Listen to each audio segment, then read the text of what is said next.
Hello, I'm Ragioma and this is Witness. In Bavaria, Germany, there is something nasty lurking in the woods, a plague of caterpillars that devours oak trees. The oak procession moth and its hairy caterpillars were once extremely rare, but in Germany's new, warmer climate, this parasite is now thriving. Pesticides can't wipe it out, and burning its nests is only partially successful, as stray caterpillar hairs can remain poisonous for several years, and not just to oak trees, to human beings as well. George Sperber has been in close contact with the parasite and paid the price, an ugly, itchy rash which lasts for days and is virtually untreatable. Georg is a retired forester with over 50 years' experience in the forests of Bavaria. He's concerned that the explosion of the oak procession moth population is a symptom of a much wider problem and that unpredictable weather patterns are to blame. Tanya Peterson and Nick Turner went to Bavaria to see the downside of rising temperatures.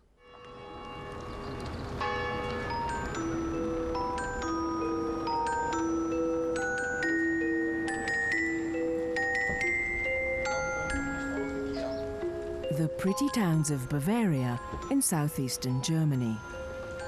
This is a place where tradition is not just for the tourists, it's a way of life. But in recent years, this region has been host to some more unwelcome visitors. If you go down to the woods today, you may be in for a nasty shock.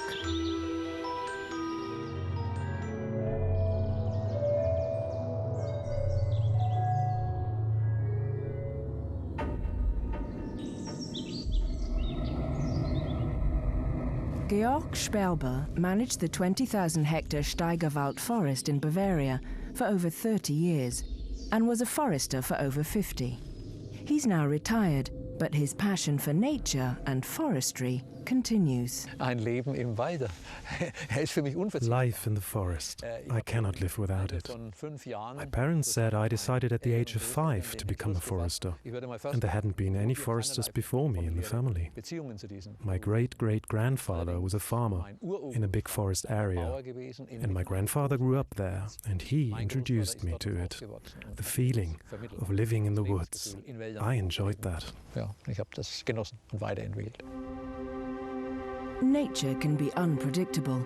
Foresters, of course, know this better than most, but Georg Sperber feels that now it's more unpredictable than ever. Das Geschehen im Wald war schon immer wieder überlagert durch Catastrophic events have always been part of life in the forest, but these phenomena have increased dramatically since the 1990s. In that time, we've had the 10 driest and hottest summers, years, in the history of weather records. It's very noticeable in the forest, and it concerns us. Und das beunruhigt uns. Die Häufigkeit von Sturmereignissen. The number of storms has increased noticeably from decade to decade. They used to be far apart, once in a century. But now, as with the floods, every few years there's a once-in-a-century event. You can't fail to notice it in the 50 years I've been doing this job. Unübersehbar in den 50 Jahren, den ich nun mit dem Beruf zu tun habe. A heavy storm can leave a trail of uprooted trees, which then need to be removed from the forest. Catastrophe timber is the name given to wood that's fallen due to storms or infestations of parasites. Georg estimates that in 20 years, the amount of catastrophe timber has doubled, from 20 to 40% of wood harvested. Forstwirtschaft ist von ihrer Natur her eine Forestry, by its nature, is a planned economy based on sustainability and long-term thinking. Through the impact of catastrophes, forestry becomes less and less plannable. We don't know what the next storm will throw at us. So, forestry as a planned economy is becoming history. Vergangenheit. Rainer Fell manages 2,500 hectares of forest in Iphofen. He's been a forester for 18 years, and he too has noticed a difference in the weather. We have noticed that rainfall patterns are changing. We have long, dry spells in summer now, and we notice that this causes some stress for the forest. Traditionally, foresters fell trees and removed dead wood in the dry conditions of winter. But now, the unseasonable winter rain is making this an extremely difficult task. You see that we are seeing heavy machinery here. If there is now less frost because it is too warm and we no longer even have periods of frost, it becomes difficult because the soil is softer then. We have more rain in winter, the soil is softened, and we have a problem taking the timber out to the forest road where the trucks can come. This may look quaint, but sometimes tradition beats technology. This is one way to ensure that the forest floor isn't churned up by heavy tracks and tires.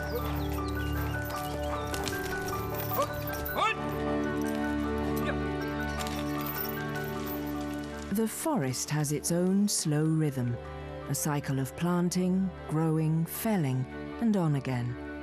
But the summer droughts are causing serious damage. Spruce, beech and pine, the staples of the timber industry, have been so badly hit that foresters are being forced to rethink the wisdom of generations. Other growers that converted to spruce on a grand scale 100 or 50 years ago, under these climatic conditions, especially here in the Steigerwald forest, are facing great difficulties. Increasingly we have storm damage. Increasingly we have dry years, which affects the vitality of the spruce. The spruce becomes more vulnerable. We advise our private forest owners now not to plant anymore. Planting spruce today, in this climate, is a stupid waste of money. Wood, especially spruce, is a big money spinner for Bavaria. It's estimated that timber earns the region the equivalent of over $32 billion a year. So any threat to forests is not just a matter of ecology, it's a direct threat to local livelihoods and the national economy. And when it comes to the timber industry, there is no such thing as a quick fix. Even if we planted different trees here, it would take 100 years for them to reach a harvestable age.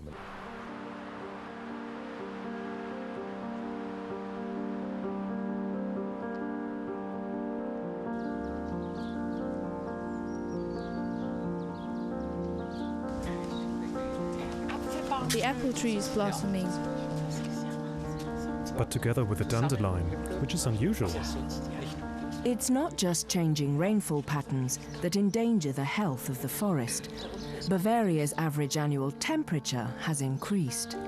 And George Sperber worries that we're taking the promise of year-round warmer weather at face value. We've gone from 8.2 up to 9.6 degrees centigrade. We're now approaching Mediterranean temperatures. That's the one alarming thing. But also, the majority of people see it something agreeable. They're always looking for warm weather on their holidays. Unfortunately, the consequences aren't considered enough. The consequences this will have for our climate and our well-being in the long term.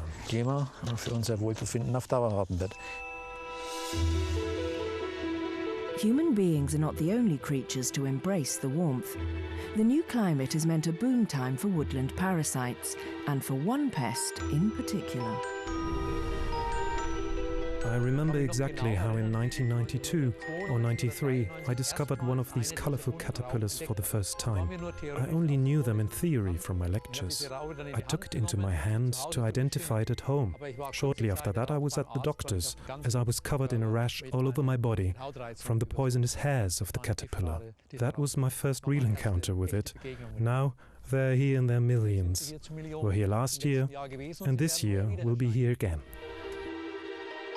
Georg Sperber had stumbled on the hairy caterpillar, which grows into the oak procession moth. This is an oak procession moth nest from last year. Here in the daytime, hundreds, thousands of the caterpillars gather for safety, protected from predators by their poisonous hairs. At night, they walk in procession to the top of the oak tree and they strip it bare of leaves. Georg Sperber learnt a painful lesson that day. Contact with the poisonous caterpillar hairs leaves a nasty rash. But if they're inhaled, they can also trigger a severe allergic reaction, swollen tongues, stomach pains, and blurred vision. And stray hairs can remain poisonous for several years. As a rare insect, it's probably been around here forever.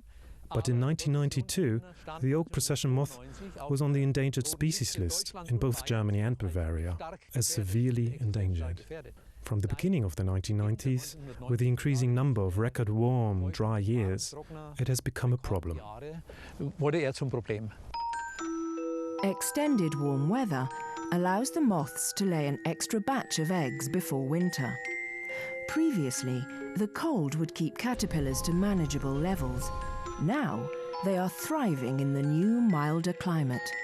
Natural predators are few, cuckoos and tachinid flies, for instance, not enough to keep a massively growing population in check.